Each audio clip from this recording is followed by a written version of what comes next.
Haleluya. Shalom Bapak Ibu Saudara. Sebelum kita dengar firman Tuhan, kita berdoa terlebih dahulu. Tuhan Yesus, kami mengucap syukur berterima kasih untuk kesempatan ini. Saatnya kami membaca dan merenungkan firman. Roh Kudus mengurapi setiap kami. Ada hikmat dari Tuhan untuk kami menangkap apa yang menjadi pesan Tuhan lewat firman yang kami baca. Dalam nama Tuhan Yesus kami berdoa. Amin.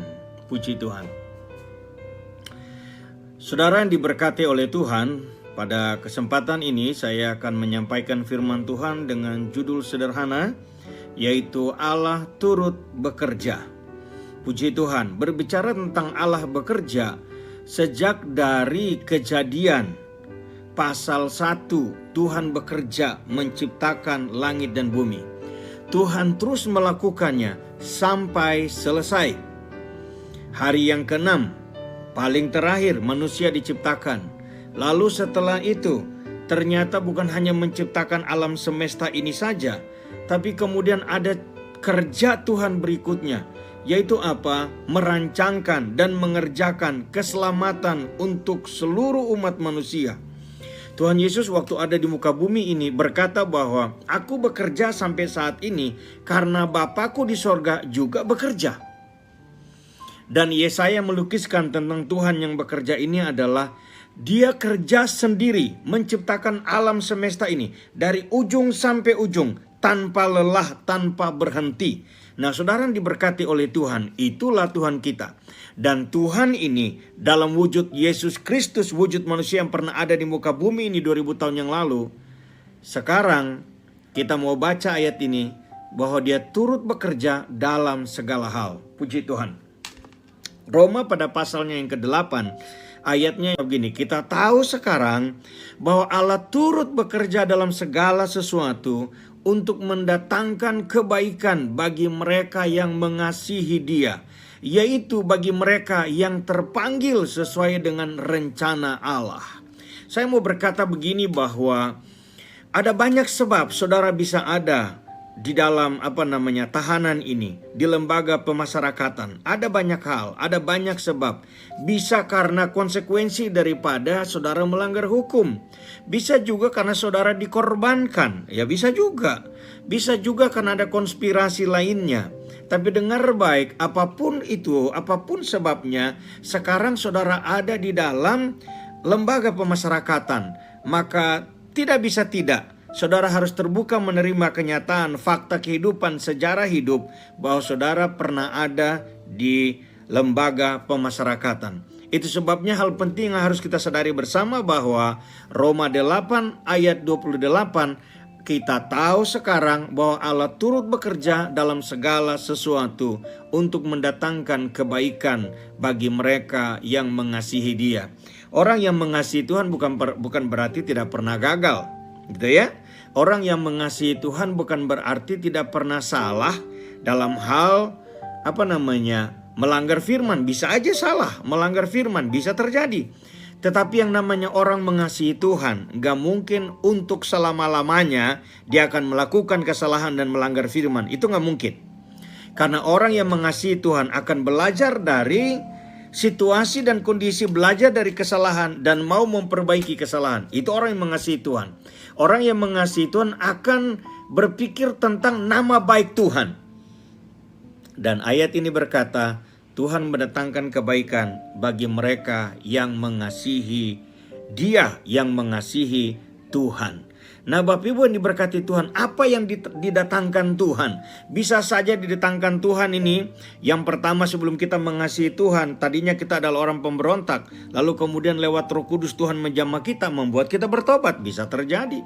Atau kita yang sudah pernah bertobat, sudah pernah bahkan mengecap kebaikan-kebaikan Tuhan, karunia-karunia Tuhan.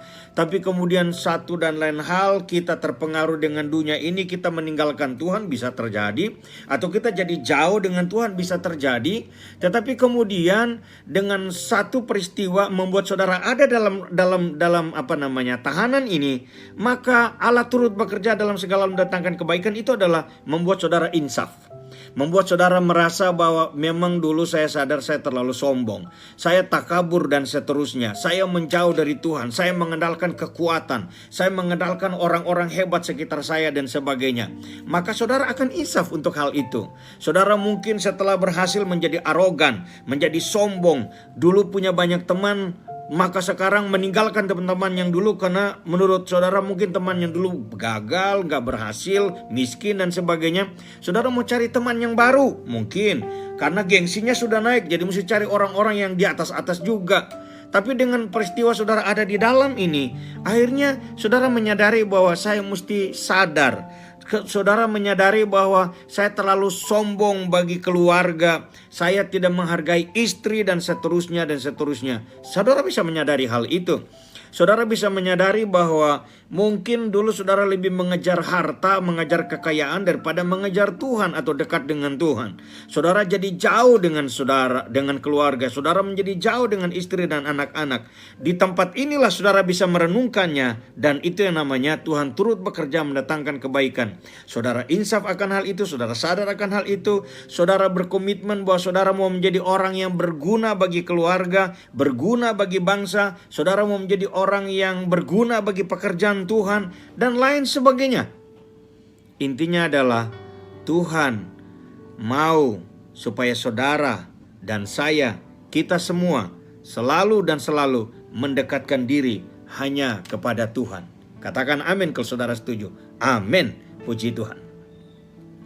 Saya mau berkata begini, bahwa sekarang faktanya adalah saudara ada di dalam penjara. Saudara ada dalam tahanan itu adalah fakta yang gak bisa disangkali. Tapi satu hal yang harus kita tahu, bahwa keberadaan saudara dalam penjara itu tidak menggambarkan masa depan saudara nanti. Itu hanya menggambarkan atau menunjukkan fakta hari ini saudara ada dalam penjara. Saudara bisa menentukan bagaimana masa depan saudara sementara saudara ada di dalam sini. Itu jauh lebih penting. Karena saudara ada dalam sini sebagai konsekuensi hukum yang dilanggar. Dan seterusnya seperti saya katakan tadi, korban atau dikorbankan atau juga bisa konspirasi dan sebagainya. Tetapi satu hal yang pasti, Tuhan dalam Filipi pasal 1 ayat yang ke-6, akan hal ini aku yakin sepenuhnya, ini keyakinan Rasul Paulus, yaitu Ia, Tuhan, yang memulai pekerjaan yang baik di antara kamu, itu akan meneruskannya sampai pada akhirnya pada hari Kristus Yesus. Jadi apa yang dimaksud sampai pada hari Kristus Yesus? Pada sampai kesempurnaan segala sesuatu. Jadi Tuhan memulai sesuatu yang baik, Dia terus melakukannya, terus mengerjakannya sampai pada kesempurnaan. Kira-kira begitu. Jadi kalau Tuhan merancangkan saudara dan saya bahwa hari esok kita adalah hari esok penuh damai sejahtera, hari esok kita adalah hari esok penuh dengan harapan, tapi hari ini kita ada dalam penjara karena kebodohan kita, karena konsekuensi perbuatan kita, Tuhan tidak pernah gagal dengan rencananya bagi kita. Tuhan akan bekerja dengan segala cara dan upaya untuk mewujudkan rancangannya bagi saudara dan saya. Karena Ia yang telah memulai sesuatu yang baik akan terus melakukannya sampai pada kedatangan Kristus Yesus atau sampai pada kesempurnaan segala sesuatu. Nah, menarik di sini untuk kita perhatikan. Kalau begitu pertanyaannya adalah bagaimana agar kita, saudara, menjadi orang yang bermanfaat? Kira-kira begitu kan? Kan akhirnya begitu harusnya. Setelah kita dengar firman ini, pertanyaannya adalah bagaimana kita menjadi orang yang bermanfaat. Karena Tuhan mau menjadikan segala sesuatu menjadi baik, bukan? Tuhan turut bekerja untuk mendatangkan kebaikan. Kebaikan Tuhan bagi saudara dan saya adalah kita menjadi orang yang berbeda, orang yang berubah menjadi orang yang bermanfaat, orang yang berdampak, orang yang membawa pengaruh positif bagi orang lain. Begitu kan? Kalau itu menjadi sasaran kita ke depan, maka apa yang harus kita lakukan atau kita alami? Kita sadar ada bakat, ada talenta, bahkan ada karunia yang Tuhan taruh dalam setiap kita. Sepintar-pintarnya orang pintar, orang pandai, dia membutuhkan orang lain, termasuk orang yang paling bodoh. Sekaya-kayanya orang, dia tetap membutuhkan orang lain yang mungkin tidak kaya seperti dia. Itulah manusia. Itu kodrat yang sudah dibuat Tuhan yang gak bisa disangkali.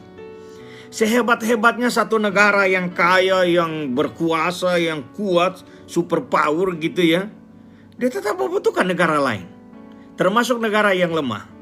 Karena dia nggak akan disebut negara yang kuat kalau dia tidak mengalahkan yang lemah-lemah.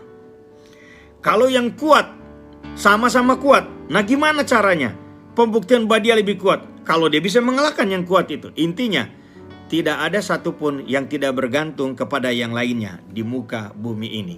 Kodrat sudah seperti itu. Jadi kalau kita menyadari bahwa kita punya kemampuan, kita punya bakat yang dititipkan oleh Tuhan, maka nggak ada cara lain. Kita harus dekat dengan Tuhan, kembalikan itu semua kepada Tuhan. Saya mau berkata gini, jangan pesimis, jangan minder karena hari ini saudara ada di dalam penjara.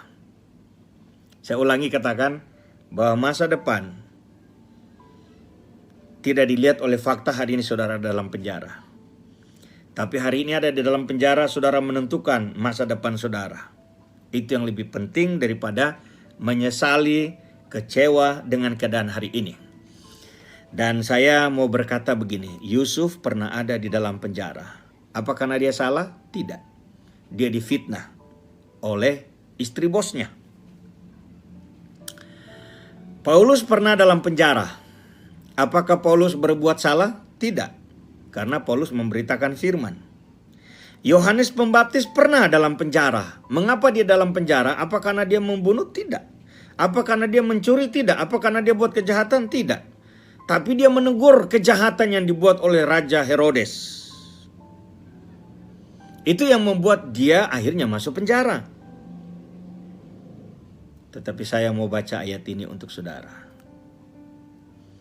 Karena orang percaya pun bisa masuk penjara karena kebenaran. Bisa dilihat dalam Wahyu pasal 2 ayat yang ke-10. Saya baca ayat ini.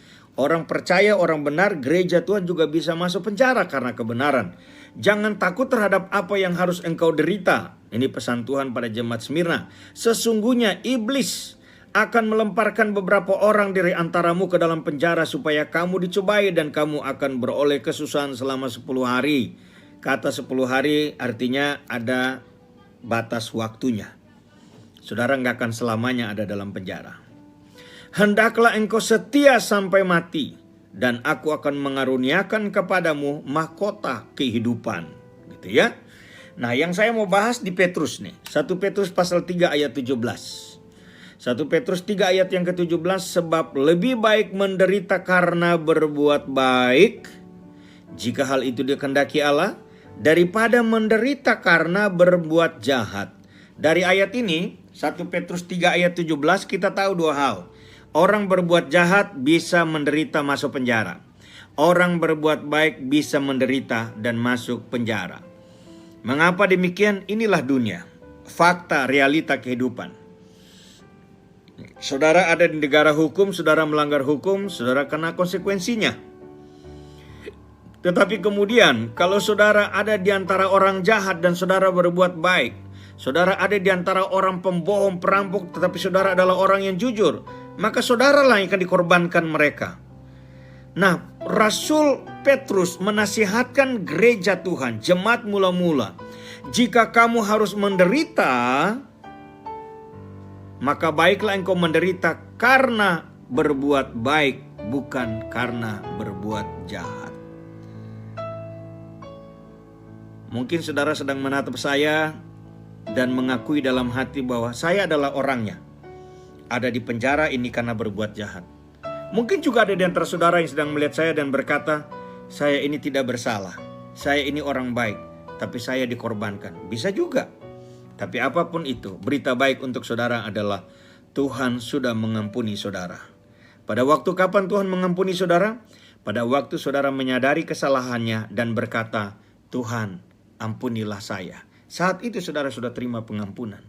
Tapi kalau sampai pada saat ini saudara mendengar saya ngomong dan saudara belum mengakui itu di hadapan Tuhan, sekarang adalah waktunya saudara mengakui, Tuhan ampuni saya, ini pelanggaran saya, ini dosa-dosa saya. Saudara sebut aja sekarang ini sementara saya ngomong, saudara sebut dalam hati. Maka dengar baik, Tuhan yang menilik hati saudara, Tuhan akan tahu bahwa saudara sedang minta ampun kepadanya. Dan Tuhan akan memberikan pengampunan bagi saudara. Siapa sih di sini yang tidak pernah salah? Semua pernah salah. Saya pernah salah. Tetapi di mata Tuhan, orang benar atau orang percaya atau gereja Tuhan, saudara dan saya adalah kita boleh salah, tapi kita nggak boleh tinggal di dalam kesalahan. Kita boleh berdosa karena memang tanpa sengaja kita telah jatuh dalam dosa. Tapi yang tidak boleh adalah kita tetap tinggal di dalam dosa. Segera keluar, minta ampun, perbaiki hidup dan berjalan lagi di dalam jalan yang Tuhan kehendaki. Karena itulah yang Tuhan mau dalam hidup saudara dan saya. Kita terus melatih jatuh bangun, kita terus bangun, jalan lagi, jatuh bangun, bangun lagi, jalan lagi. Sampai akhirnya kita menuju kepada kesempurnaan. Karena Tuhan Yesus kita adalah Allah yang sempurna. Puji Tuhan. Saya orang rusak. Dan saya dipulihkan Tuhan. Keluarga saya, 12 orang waktu kerusuhan di Maluku Utara Halmahera menjadi korban. Papa mama, 3 kakak, 7 ponakan. Dalam kurun waktu mulai tanggal 9 November 99 sampai 7 Januari tahun 2000, saya kehilangan 12 orang. Walaupun demikian, saya tidak kecewa kepada Tuhan. Saya tidak membenci dan mendendam orang yang membunuh papa mama saya, 3 kakak saya, 7 ponakan saya. Mengapa?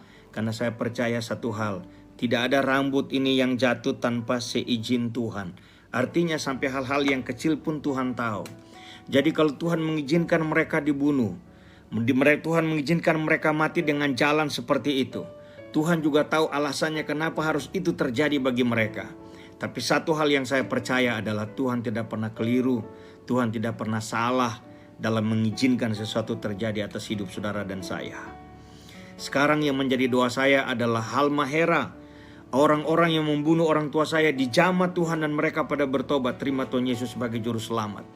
Saya sedang berdoa untuk Indonesia Timur penuh dengan kemuliaan Tuhan. Kegerakan rohani terjadi di Indonesia Timur. Saya rindu, saya berdoa sama Tuhan. Saya bilang, saya ada di sana untuk turut menuai jiwa-jiwa di sana. Di saat saudara ada dalam tahanan ini, jangan saudara melewati hari menunggu waktu di mana saudara akan dikeluarkan. Tapi biarlah hari-hari yang saudara jalani, saudara mengisinya dengan terus membaca firman, merenungkan firman, berdoa, punya hubungan pribadi dengan Tuhan. Saudara berdoa untuk istri saudara, untuk papa mama saudara, untuk anak-anak, untuk kakak atau adik. Saudara berdoa untuk teman-teman saudara yang saudara ingat mereka masih dalam kejahatan, masih dalam dunia gelap. Sekarang saatnya saudara berdoa sama mereka. Saudara boleh ada di dalam penjara, terkurung di 4 tembok persegi, 4 persegi tembok. Tapi doa saudara tidak dibatasi oleh 4 sudut tembok itu. Doa saudara melampaui sampai ke alam roh untuk membebaskan, merebut orang-orang yang jahat ini. Supaya mereka dilepaskan, mereka dimerdekakan, dan mereka bertobat. Seperti saudara sekarang bertobat. Itu namanya saudara punya dampak. Saya akhiri renungan ini. Dan saya mau mengajak saudara untuk kita berdoa. Mari angkat tangan dan kita berdoa. Tuhan Yesus, aku berdoa untuk anak-anak-Mu ini Tuhan. Dalam nama Tuhan Yesus aku berdoa, mereka sungguh menjadi anak-anak yang memuliakan Tuhan. Walaupun mereka ada dalam penjara Tuhan, mereka dalam tahanan, tapi mereka sedang dibina di sini dan hamba berdoa, Tuhan tolong biarlah mereka menjadi orang-orang yang berubah. Firman Tuhan yang mereka dengar bisa memerdekakan mereka, dan hamba berdoa Tuhan diberkati istri anak-anak mereka yang ditinggal di rumah atau orang-orang tua mereka yang di rumah. Tuhan berkati mereka Tuhan dalam nama Yesus. Aku juga berdoa Tuhan berkati untuk Kalapas, untuk para sipir semuanya, petugas-petugas, pegawai dan sebagainya Tuhan di lapas ini dalam nama Yesus. Aku berdoa diberkati. Kami berdoa untuk Departemen Sosial diberkati. Dan aku berdoa Tuhan Kementerian Hukum dan HAM diberkati Tuhan. Dan Tuhan Yesus hamba berdoa hak mereka, kalau mereka ada orang-orang dikorbankan, Tuhan jamah orang-orang yang bertanggung jawab atau yang berhubungan dengan ini untuk menilik mereka, masalah mereka lagi, kasus mereka lagi. Dan aku berdoa mereka bisa dibebaskan, bisa dilepaskan. Yang murni karena kejahatan dan terkurung di sini aku berdoa mereka menyadari keadaan mereka, mereka sungguh-sungguh bertobat. Dan biarlah waktu mereka keluar dari penjara, mereka benar-benar menjadi orang yang berbeda, orang ciptaan baru. Terima kasih banyak Tuhan. Mewakili ministry Faith Voice Ministry, mewakili hamba-Mu Pendeta Yongki Riri. Hamba mau ucapkan berkat bagi kalapas, bagi lapas ini. Hamba mau ucapkan berkat bagi penghuni lapas ini. Aku berdoa dalam nama Allah Bapa, Putra dan Roh Kudus, yaitu dalam nama Tuhan Yesus Kristus, mereka semua diberkati oleh Tuhan. Dalam nama Yesus kami berdoa. Haleluya. Amin. Tuhan berkati semuanya.